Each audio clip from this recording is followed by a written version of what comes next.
तो पिछली बार हमने आरव की कहानी को ठीक उस मोड़ पर छोड़ा था जहां वो राधिका के बारे में सोच रहा था। और आज ये कहानी एक ऐसा मोड़ लेने वाली है जिसके बारे में किसी ने सोचा भी नहीं होगा। हाँ, सच में पिछली रात मेरे दिमाग में बस वही घूम रही थी और कोई वजह भी नहीं थी। बस एक अजीब सी बेचैनी थी उसे और जानने की। पता नहीं था कि ये सब कहाँ जाएगा, पर सच बताऊं मुझसे इसका पता लगाने के लिए रुका नहीं जा रहा था। तो हुआ यूं कि कहानी की शुरुआत हुई एक बहुत ही मामूली से सुबह के काम से। पर कहते हैं ना, जिंदगी के सबसे यादगार किस्से अक्सर ऐसे ही मामूली पलों में छिपे होते हैं। तो अगला दिन था षष्ठी का, दुर्गा पूजा का पहला दिन। और उस दिन हवा में एक अलग ही बात होती है, एक अलग ही एनर्जी। अगरबत्ती की वो महक, मिठाइयों की मिठास, चारों तरफ बस खुशी का माहौल था। और बस इसी माहौल के बीच मेरे उस दिन की कहानी शुरू हुई। मतलब सब कुछ इतनी जल्दी हुआ। माँ ने मुझे बाजार से कुछ सामान लाने को कहा और फिर जैसे सब कुछ पहले से तय था, सरिता आंटी ने कह दिया कि राधिका मेरे साथ चली जाए। एक पल के लिए तो मेरी धड़कनें ही तेज हो गईं और जैसे ही उसने हाँ कहा, मैं समझ गया कि ये सुबह अब मामूली नहीं रहने वाली। तो मैं तैयार होके जैसे ही बाहर निकला, मैंने उसे देखा और बस उस एक पल में लगा जैसे सब कुछ रुक गया हो। वो एक तेज हवा के झोंके जैसी थी। ऐसा लगा जैसे वो मेरी जिंदगी में आई है तो सब कुछ बदल कर ही जाएगी।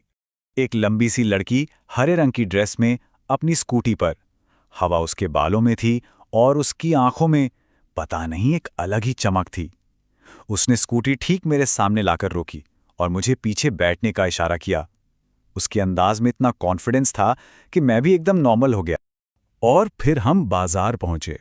यहां से हमारी बातचीत शुरू हुई, लेकिन ये कोई आम बातचीत नहीं थी।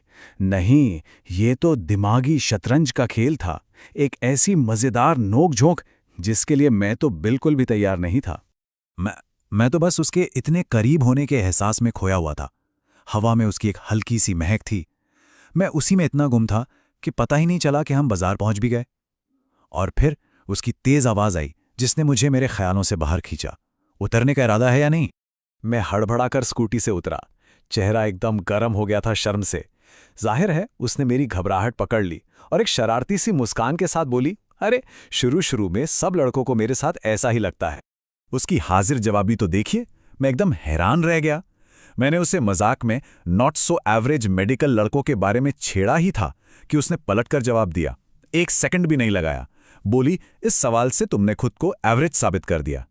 और उसकी आंखों में वही शरारत थी। अब मेरे पास कोई जवाब नहीं था, पर सच कहूं तो मैं और भी ज्यादा उसकी तरफ खिंचता चला गया। ये लड़की सच में एक पहेली थी और मेरा मन था कि इसकी हर पहेली को सुलझाऊं। तो ये तो थी सुबह की बात। अब कहानी आगे बढ़ती है शाम की तरफ। सूरज ढल रहा था। आसमान में नारंगी बैंगनी रंग घुल रहे थे और बाजार की उस चटपटी नोकझोंक के बाद अब राधिका ने अपनी पर्सनैलिटी का एक बिल्कुल अलग, एक शांत और गहरा हिस्सा दिखाया। तो हम शहर से थोड़ा दूर एक शांत से पार्क में चले गए। वो जाकर एक बेंच पर बैठ गई और बस वहां लोगों को देखने लगी, बहुत ध्यान से। जब उसने देखा कि मैं उसे ही देख रहा हूं तो उसने बहुत धीरे से समझाया, मुझे ना ऐसे मोमेंट्स में खो जाना अच्छा लगता है जहां मैं सोच सकूं कि मैं दूसरों की दुनिया का हिस्सा हूं। मतलब वो खुद को उनकी जगह पर रखकर उनके उस पल को महसूस करने की कोशिश कर रही थी। उस दिन मैंने कुछ ऐसा सीखा जो मैंने कभी सुना नहीं था। शायद इसे एम्पैथिक इमर्शन कहते हैं। मतलब किसी और की जगह जाकर उसकी दुनिया को उसकी नज़रों से देखना। ये बहुत गहरी बात थी और इसने मुझे अंदर तक हिला दिया। ये सब कहने के बाद वो मेरी तरफ मुड़ी और उसकी आंखों में एक सीधा सा सवाल था, क्या तुम्हें ये सब बेवकूफ़ी लगती है? और उस पल मेरे पास सच में कोई शब्द नहीं थे। मैं बस उसे देखता रह गया, उसकी इस सोच पर पूरी तरह से हैरान था। उसके इस सवाल के बाद हम दोनों के बीच एक खामोशी छा गई। पर ये वो अजीब वाली खामोशी नहीं थी। नहीं, ये एक सुकून वाली खामोशी थी जिसमें बिना कुछ कहे ही सब समझ आ रहा था। पहाड़ों की तरफ से ठंडी ठंडी हवा आ रही थी, एकदम ताज़ी।